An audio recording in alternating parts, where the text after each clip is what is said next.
79 पे 279।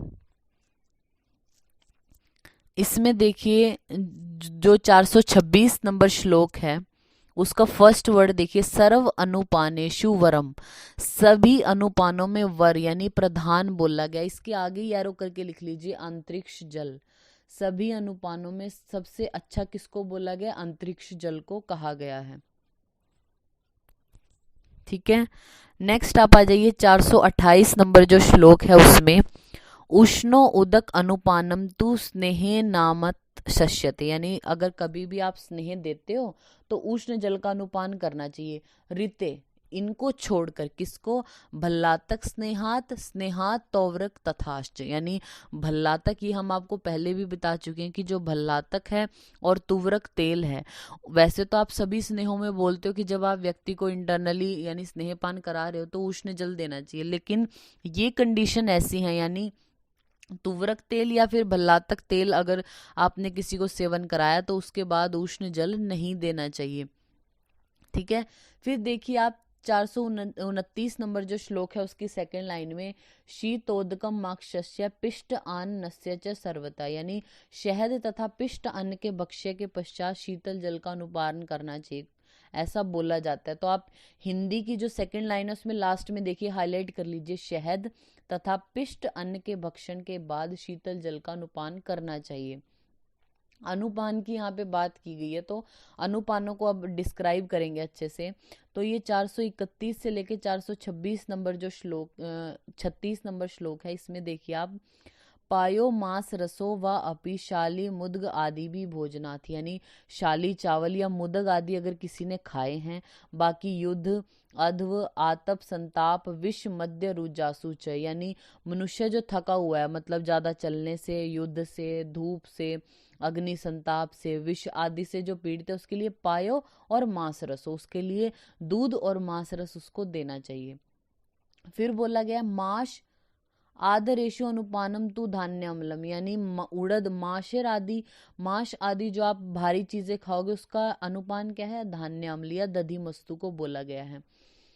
400 अभी तक तो आपने सिर्फ जस्ट इसको पढ़ा है, अब 432 नंबर श्लोक में हाईलाइट कर लीजिए, मद्दे मद्दोचिता नाम तु सर्व माशेषु पूजिता, यानी जो मद्यपान करने वाला जो मद्यपान करने का अभ्यासी है और अगर वो मांस खा रहा है यानी नॉन वेजिटेरियन डाइट वो लेता है तो उसको क्या करना है? मांस का जो मद्य है उसका अनुपान करना चाहिए। मांस के साथ साथ मद्य का अनुपान बोला है।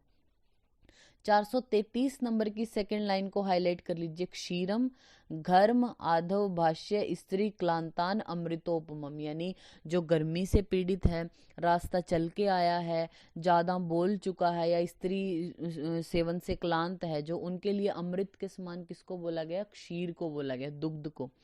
फिर 434 नंबर में फर्स्ट लाइन में हाईलाइट कर लीजिए, सुरा कृषा नाम, जो कृष व्यक्ति हैं उनके लिए बेस्ट अनुपान बोला गया सुरा को, क्योंकि वो उनको क्या करेगी? ब्रीहण करेगी उनका।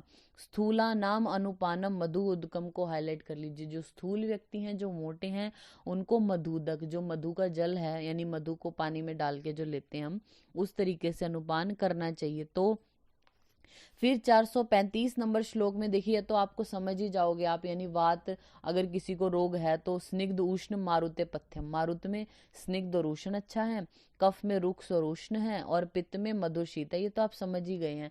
तो ये जो हमारा है 431 से लेके 436 तक, उसमें आपने 4 चीजें हाईलाइट की हैं। पहली कि जो अगर जो मद्य पीने का अभ्यासी अगर वो मांस कभी खाता है तो मांस के बाद उसको मद्य का जो है वो अनुपान लेना चाहिए, वो अच्छा है। जो हमारा घर्म आधव भाष्य स्त्री क्लांत है उसके लिए अमृत के समान बोला है दुग्ध को, और जो कृष हैं, जो पतले हैं, दुबले पतले, उनके लिए बोला है सुरा को श्रेष्ठ, और जो स्थूल है उनके लिए मधुदक को जो है वो अनुपान बोला गया। ये आपने हाईलाइट किए हैं 4 चीजें, बाकी को जस्ट रीड करना है इसमें से। फिर आप आ जाइए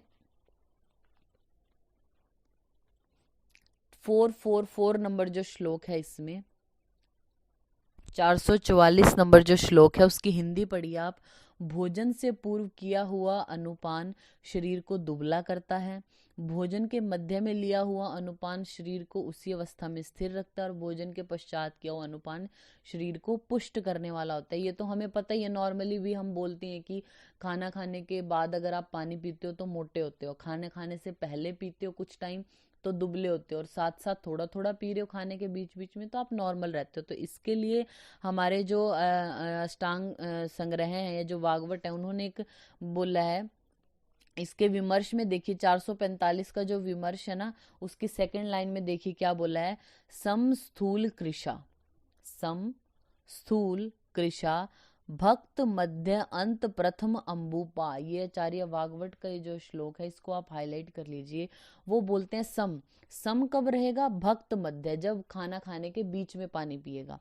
स्थूल, स्थूल को बोलते हैं अंतः, यानी आप सम को 1 लिख लीजिए, स्थूल को 2 और कृश को 3, 1 2 3 लिखा। फिर मध्य को 1 लिख लीजिए, अंत को 2 और प्रथम को 3। यानी अगर सम आपने रहना है तो भक्त खाना खाने के बीच में आपको पानी पीना चाहिए। स्थूल जो है उनको वो कब होंगे? जब अंत में पिएगा। और कृश कब होंगे? जब प्रथम खाना खाने से पहले पीता है, तो उसके लिए बोला गया है। ठीक है, नेक्स्ट आप आ जाइए नेक्स्ट पेज पे 282 नंबर जो श्लोक है, इसमें आप जो ये 454 नंबर श्लोक से लेके 464 तक जो है, इसकी आप हिंदी पढ़ेंगे सिर्फ। ठीक है, पूछा नहीं जाता है इस तरीके से क्वेश्चन। चलिए, अब हम हिंदी पढ़ रहे थे इसकी, जो हमारा 454 से लेके 464 की जो हिंदी है, इसको जस्ट रीड करना है।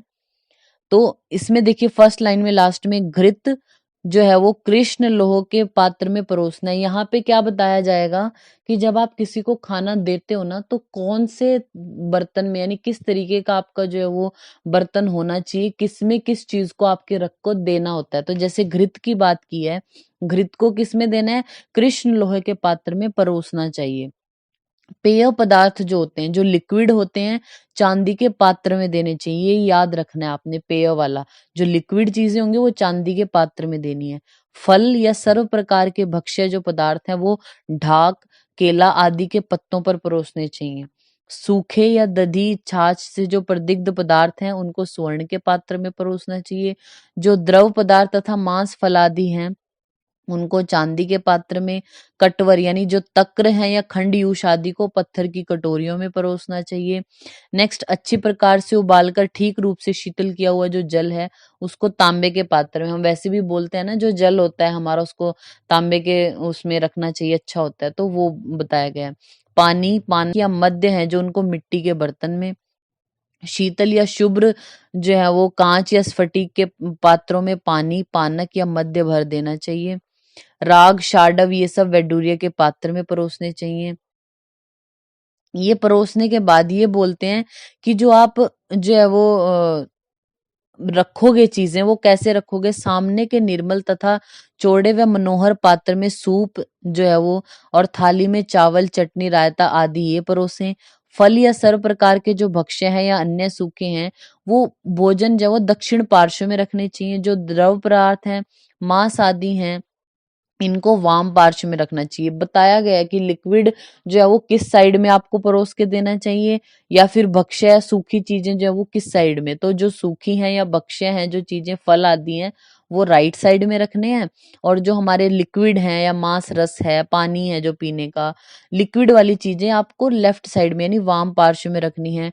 गुड़ से बने हुए जो पदार्थ हैं, राग, शाडव आदि, इनको बिल्कुल सामने रखना है, और बाकी दाएं बाएं इस तरीके से। तो ये जो आपने ऊपर पढ़ा, पूछा बहुत रेयर जाता है इसमें से, पर पूछ लिया जाता है। जैसे पेय है, जो लिक्विड है, पेय पदार्थ कौन से पात्र में दे? तो रजत पात्र में बोला गया। जब लिक्विड पानी लिख के आए तो ताम्र पात्र में बोला है, कि जो अच्छे से आपने पहले गर्म किया था, फिर उसको ठंडा करके फिर ताम्र पात्र में देना होता है।